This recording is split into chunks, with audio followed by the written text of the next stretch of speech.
Salut, c'est Chris, bienvenue sur Apnée Lifestyle. Alors, toujours à New York, mais aujourd'hui je veux te parler de comment faire un bon canard, un bon petit duck dive. Alors, ça m'a toujours fait marrer ce nom canard ou duck dive, mais bon bref, je vais te montrer dans cette vidéo comment faire un bon canard, un bon duck dive pour que tu sois efficace lors de tes plongées. Ok? C'est parti.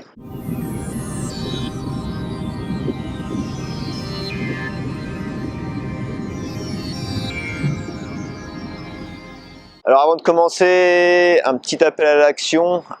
Si ça t'intéresse, si tu as des bonnes photos d'apnée ou de chasse sous-marine, tu peux aller n'hésite pas à aller sur Twitter et à me les tweeter en mettant le hashtag le dièse apnée et lifestyle, et comme ça moi je les retweeterai pour toi sur mon compte, et je les mettrai peut-être aussi sur mon Instagram. Donc n'hésite pas à aller voir mon compte Instagram et mon compte Twitter que je te mets là juste en dessous.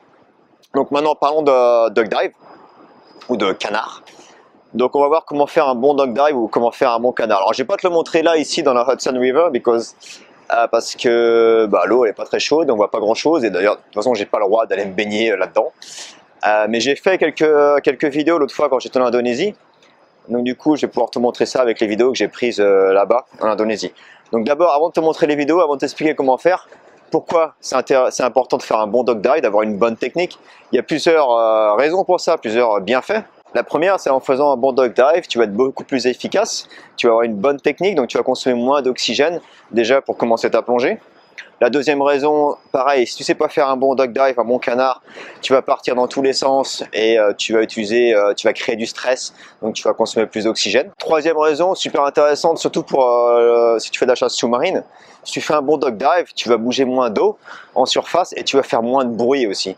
Donc tu vas moins effrayer les poissons ou autres. Donc super intéressant pour la chasse sous-marine. Et la dernière raison, c'est aussi en termes de fluidité, en termes de design. C'est quand même beaucoup plus sympa de voir quelqu'un qui fait un super beau duck dive que de voir quelqu'un qui galère et qui va dans tous les sens, qui fait plein de bruit, etc. Okay, donc je vais te montrer tout ça. Donc je t'explique toutes les étapes maintenant, ici, et après je te les montre en vidéo. Donc il y a plusieurs étapes à bien respecter. Alors, il y a plusieurs façons de l'enseigner également. Là, c'est la façon dont moi je l'enseigne. Donc là, je vais t'expliquer les différentes étapes. Donc la première étape, c'est donc tu prends ta dernière inspiration. Donc tu prends le plus possible. Puis tu vas enlever le snorkel, le tuba de ta bouche. Ne jamais plonger avec ton tuba dans la bouche. Prochaine étape, tu vas faire une compensation, okay, pour compenser tes oreilles avant de commencer. Ça donne un peu plus de temps pour la prochaine compensation. Puis tu vas mettre tes deux bras au-dessus de la tête. Donc mets bien tes deux bras au-dessus de la tête. Prochaine étape, tu vas faire 2-3 kicks, 2-3 coups de palme en surface, juste pour te donner un petit peu d'élan avant de commencer ton duck dive, ton canard. Ça va vraiment t'aider. Une fois que tu as fait tes 2-3 kicks, tu vas plier au niveau du bassin, au niveau des hanches. Donc tu vas faire un angle à 90 degrés, la tête vers le bas, les bras vers le bas. Donc tu plies au niveau des hanches, donc tu utilises tes abdos pour plier. Une fois que tu as fait ça, tu vas utiliser tes bras pour faire une brasse et pour te pousser vers le bas, comme quand tu fais du sans palme. Et en même temps, tu peux lever tes jambes au-dessus de la tête pour qu'elles soient verticales. Comme ça, tu feras moins de bruit quand tu vas rentrer dans l'eau.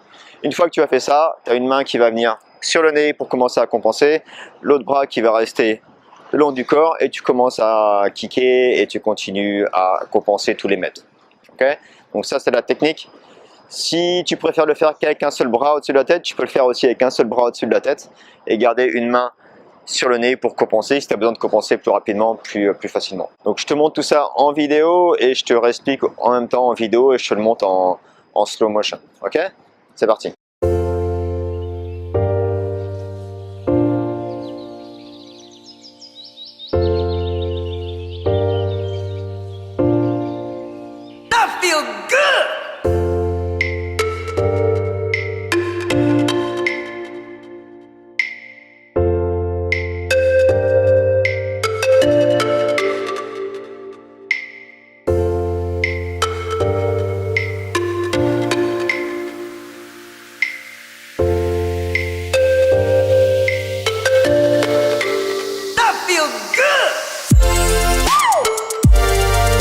Donc voilà, j'espère que ça t'a plu, j'espère que tu as bien aimé cette petite vidéo sur le duck dive et le canard. N'hésite pas à aller le pratiquer, peut-être que déjà tu as un super bon canard, je sais pas. N'hésite pas à partager avec tes potes apnée ou de chasse sous-marine s'ils ont besoin de travailler sur leur duck dive. Et puis n'hésite pas à partager ma page, à partager mes vidéos et à liker et à t'inscrire à ma chaîne YouTube et je te retrouve peut-être sur Twitter ou Instagram. Sur ce, je te laisse, passe un bon week-end et n'oublie pas, rêve ta vie et vis tes rêves. Ciao!